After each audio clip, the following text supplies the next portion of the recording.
Assalamualaikum warahmatullahi wabarakatuh. Hamdan wa syukran lillah, salatan wa salaman ala rasulillah wa ala alihi wa sahbihi wa mawala. La hawla wa la quwwata illa billah. Ashhadu an la ilaha illallah wa ashhadu anna Muhammadan abduhu wa rasuluh. Allahumma salli ala Muhammad wa ala ali Muhammad. Qala Allah ta'ala, a'udzu billahi minasy syaithanir rajim. Bismillahirrahmanirrahim.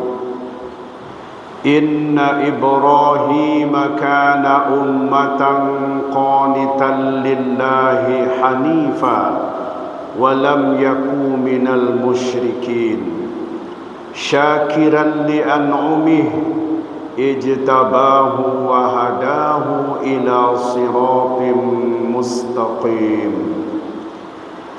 Sungguh Ibrahim itu adalah seorang imam yang patuh kepada Allah dan hanif, dan dia bukanlah termasuk orang-orang musyrik. Dia mensyukuri nikmat-nikmat Tuhannya. Allah telah memilihnya dan menunjukinya ke jalan yang lurus. Al-Quran Surat An-Nahl Surat ke-16 ayat 120 dan 121. Bapak Ibu jamaah zuhur Masjid Taqwa Muhammadiyah Sumatera Barat rahimakumullah. Berdasarkan ayat ini, maka tausiah kita berjudul Mentauladani Nabi Ibrahim alaihissalam. Di dalam ayat yang kita bacakan tadi, bahwa Allah Subhanahu wa taala memfirmankan inna Ibrahim kana ummatan. Sesungguhnya Ibrahim itu adalah seorang imam. Ada yang dikatakan oleh Ibnu Abbas, makna lain dari ummatan ini adalah bahwa Nabi Ibrahim itu kebajikan yang dilakukannya sebanding atau sama dengan kebajikan yang dilakukan oleh satu umat.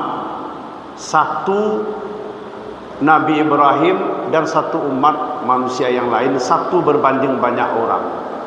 Artinya adalah Nabi Ibrahim itu kebajikannya berkualitas tinggi. Karena di ujung ayat ini Allah Subhanahu wa taala juga firmankan ijtabahu wa hadahu ila siratim mustaqim. Allah telah memilihnya. Allah Subhanahu wa taala telah mengistimewakan Nabi Ibrahim itu. Allah Subhanahu wa taala telah menjadikan Nabi Ibrahim itu sebagai seorang khalilullah, kekasih Allah. Apa contohnya Bapak Ibu? Ada dua nabi yang namanya kita sebut di dalam solat kita.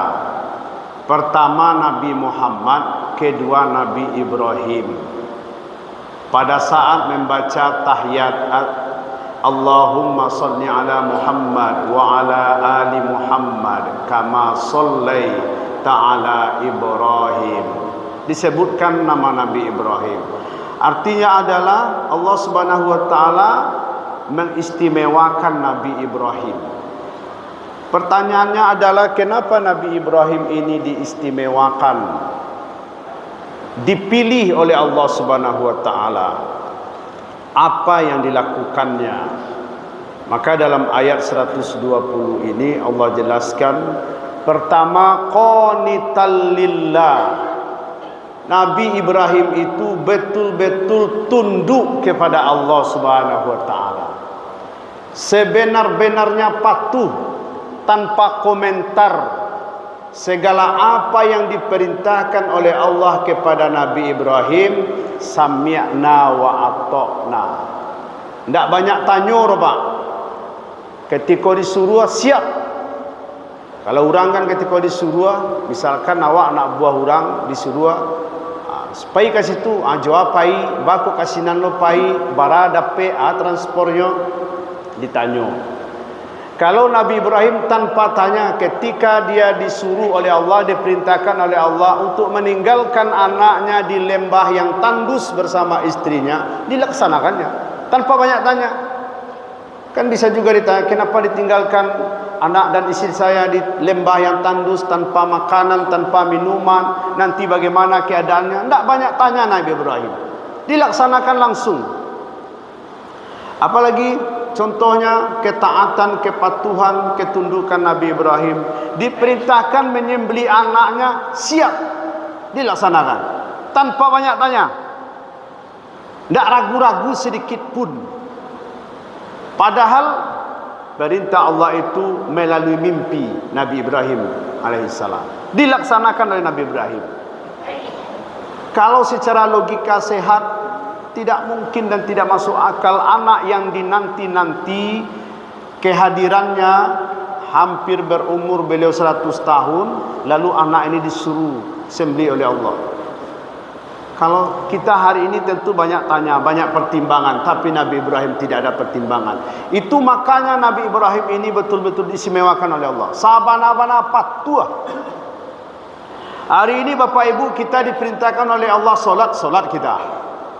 Itu patuh kita kepada Allah. Kita disuruh puasa oleh Allah, siap untuk puasa. Kita disuruh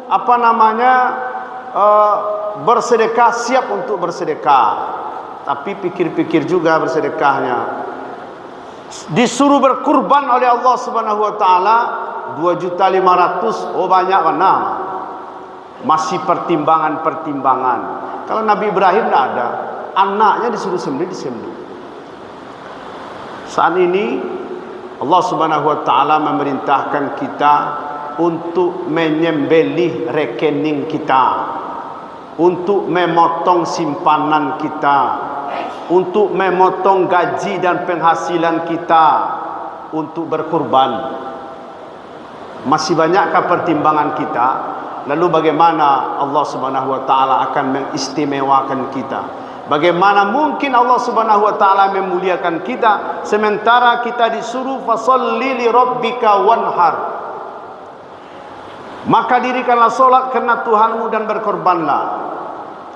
Tapi kalau dua perintah Allah dalam surat Al-Kautsar tadi, maka dirikanlah solat karena Tuhanmu dan berkorbanlah. Kalau solat amu orang Pak, solat kon ada piti keluar Pak.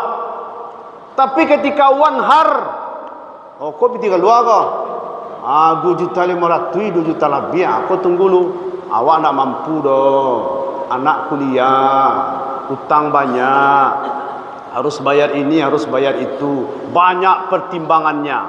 Tapi kalau solat siap, karena ini tidak ada biaya, tidak ada uang keluar. Tapi kalau wanhar ini, korban ini menyangkut masalah uang keluar ini. Tapi kalau piti masuk al-bara, piti keluar itu banyak pertimbangan.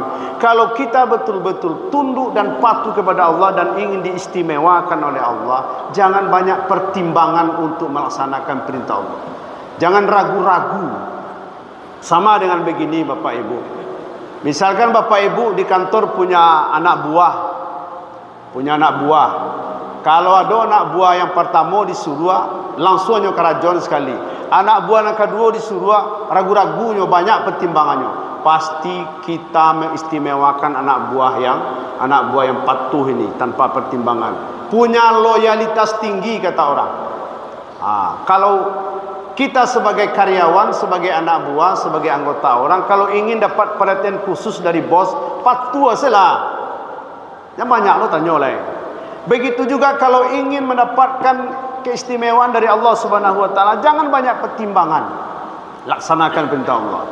Misalkan besok ini bulan Zulhijjah, kita diperintahkan haji.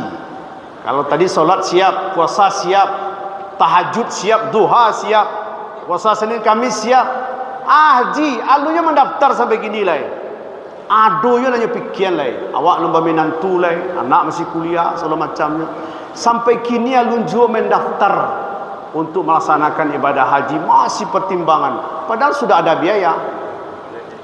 Bapak Ibu yang dirahmati Allah Subhanahu wa taala, jadi keistimewaan Nabi Ibrahim itu karena qanitan lillah, betul-betul tunduk dan patuh kepada Allah Subhanahu wa taala. Kedua, hanif.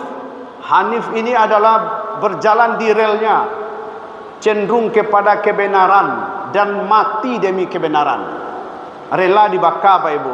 Nabi Ibrahim dioncen ke dalam api radang kan rela dibakar demi mempertahankan kebenaran. Kalau ingin mencontoh Nabi Ibrahim, berprinsiplah tetap mempertahankan kebenaran. Semoga bermanfaat. Billahi fi sabilil haq fastabiqul khairat. Assalamualaikum warahmatullahi wabarakatuh.